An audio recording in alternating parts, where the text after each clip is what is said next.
আচ্ছা আমায় বলো দেখি, তোমার কিসের এত ভাবনা? হ্যাঁ, ভাবনা কি আর ভবানীর পেঁচু ছাড়ে গো? সারাক্ষণ পায়ে পায়ে ঘুরে চলেছে ভবানীর ভাবনা। এই যে ডায়না একটা মেয়ে, এত পাড়ার লোক আসছে, তাদের কি পরিচয় দেব? সে তো আমাদেরই নাতনি, এই বংশেরই সন্তান, কিন্তু ঘরের মধ্যে বন্ধ করে রাখতে পারি না। সে তো ঘোর পাপ হবে গো। তাও তো ঠিক, কিন্তু মা ডাকছিলেন?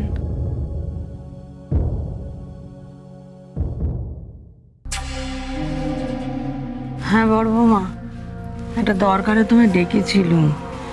মা এখন আবার বড়দিকে ডেকে পাঠালো কেন? আজ মায়ের যা মন ভালো আছে, নিশ্চয়ই কিছু একটা দেবে বড়দিকে।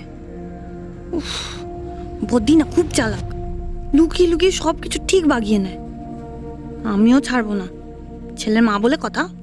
আর কিছুক্ষণ পরই তো পাড়ার লোকেরা সব চলে আসবে, তো তাদের সামনে তোমার বন্ধু ওই ছিঁড়ে নিয়ে হাজির হবে। মানে আমি বলছিলাম যে সাজগোজের ওই ছিঁড়ে নিয়ে ফুলবৌদের সামনে দাঁড়ালে তো আমার মান সম্মানের কিছুই রইবে না।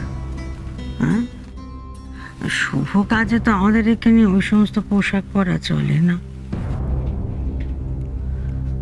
মা, আমার অনেকগুলো নতুন শাড়ি আছে, ওখান থেকে একটা ডায়নাকে পরিয়ে দিই। এইটা বড় বৌমা বড় ভালো কথা বলেছে, তাই করো বড় বৌমা। হ্যাঁ, না না, থাক থাক, এখনো বিয়ে হয়নি। কোন অধিকারে তাকে বলি তার এই পোশাক আশাক সব বদলে ফেলতে? থাক, এখন বলে কাজ নেই। তুমি বরং এক কাজ করো বড় বৌমা, আমি যে গলার চেনখানা দিলুম আর তুমি যে বালাখানা দিলে, পরে ফেলতে পারো। মেয়ে মানুষের গলা হাত খালি খালি কেমন নাড়া নাড়া লাগে। ঠিক আছে মা। আমিও তাহলে আমার মোটা চেনটা পরে ফেলবো, সবাইকে দেখাবো যে আমার ছেলে হয়েছে বলে মা আমাকে দিয়েছে। মা আমি যাই, ডায়নাকে রেডি করে আনি। হ্যাঁ যাও, রান্না বান্নার কদ্দূর? নাড়ু করা হয়ে গেছে? সব হয়ে গেছে মা, আমি সাজিয়ে রেখে দিয়েছি। ফুল জেঠি এলে আপনি বললেই আমি দিতে শুরু করে দেবো। বাহ, বেশ ভালোই হবে মনে হচ্ছে, বুঝলে? দেখা যাক কেমন হয়েছে। এক এক রকম নাড়ুর তো এক এক রকম পাক, আলাদা আলাদা মিশ্রণ। তুমি আমার কাছে নারকেল নাড়ু করা শিখেছো, তা আমার কাছে না শিখে যদি আনন্দ নাড়ু গড়ে ফেলতে পারো, আমার কাছ থেকে পুরস্কার পাবে। তবে হ্যাঁ, পই পই করে বলে দিলুম, ভুল বউদের সামনে আমার মান যেন না পড়ে। পুরস্কার না চাই মা, আপনাকে আর পুরস্কার দিতে হবে না। ওই নাড়ু খেয়ে না আপনাকেই ফুল জেঠিরা পুরস্কার দিয়ে যাবে।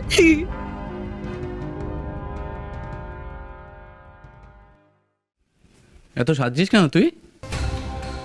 ওমা, বড় বৌদির হাতের নাড়ু খেয়ে ফুল জেঠিরা কি বলছে সেসব শুনতে হবে না? তারপর সেই সব শুনে মা বড় বৌদিকে কি ঝাড় দিল সেটাও তো তাড়িয়ে তাড়িয়ে শুনতে হবে বল। যার নাড়ু হয়েছে না,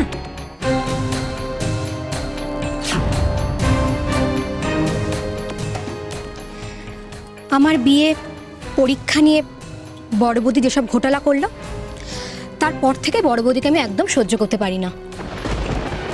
আর আমার একটা ছোট্ট ভুলকে নিয়ে বড় বৌদি বাড়িতে যা কাণ্ড বাঁধালো, তাতে আমি চিরদিনের মতো মার কাছে ছোট হয়ে গেলাম।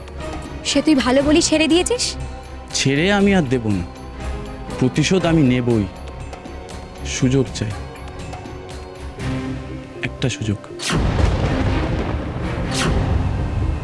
না হলে গুরু যদি একবার লক্ষ্মীর ভিডিওটা বাড়িতে মায়ের কাছে পাঠিয়ে দেয়, আমি পথে বসবো।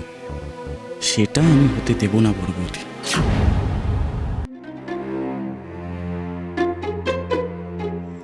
বড়দি তো আমার কথা মতো হেভি নাড়ু বানিয়েছে। আজকে যা হবে না, সবাই এসে যখন ওই আনন্দ নাড়ু খাবে, উফ, তাণ্ডব হবে, একটা নাটক হবে বাড়িতে। হেভি মজা হবে।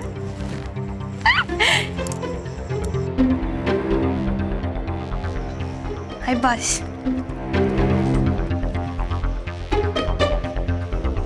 খেয়ে দেখি বদ্দি কেমন ইট পাটকেল বানিয়েছে।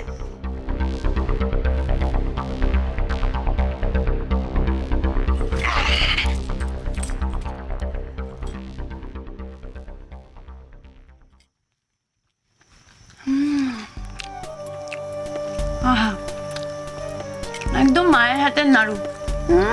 মুখে দিলে গলে একদম।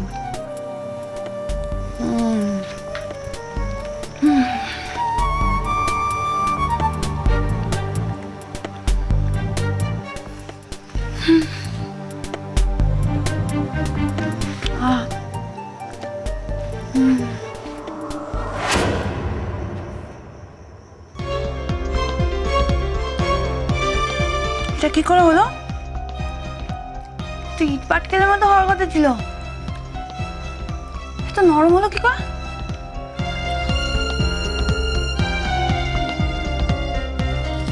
এটা কি করে হলো? আমার বিয়ের সময় যেরকম আনন্দ নাড়ু বানিয়েছিল মা নির্মলা মাসি, এটা তো ওরকম খেতে হয়ে গেছে। এটা তো হওয়ার কথা না। আনন্দ নাড়ু ওরকম পাকালে তো এত নরম হয় না। আর আমি তো বদ্দিকে বারবার বললাম ভালো করে পাকাও, ভালো করে পাকাও। বদ্দি তো পাকাচ্ছিল।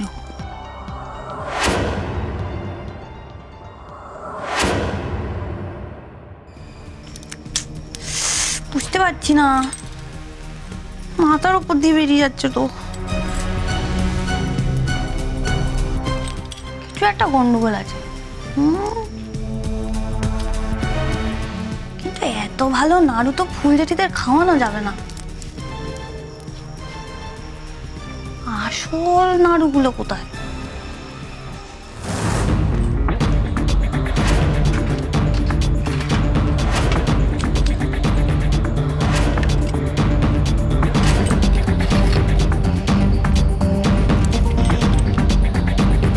এটাই তো মনে হচ্ছে।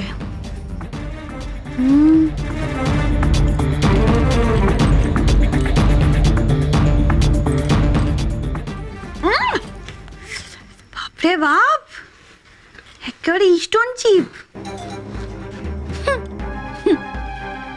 এটাই হলো বদ্দি আসল বানানো আনন্দ নাড়ু। যখন সবাই খাবে না, তোমার ওই পায়েস পাওয়া বেরিয়ে যাবে। এটা খাইয়ে অনেক অনেক পায়েস পাবে তুমি।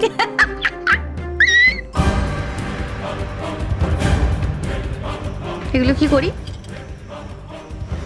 ওই নরম নরম নাড়ুগুলোকে কোথায় লুকাই?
খান না, খেয়ে বলুন না কেমন হয়েছে। মা আপনাদের মুখে বদ্দির প্রশংসা শুনে খুব খুশি হবে।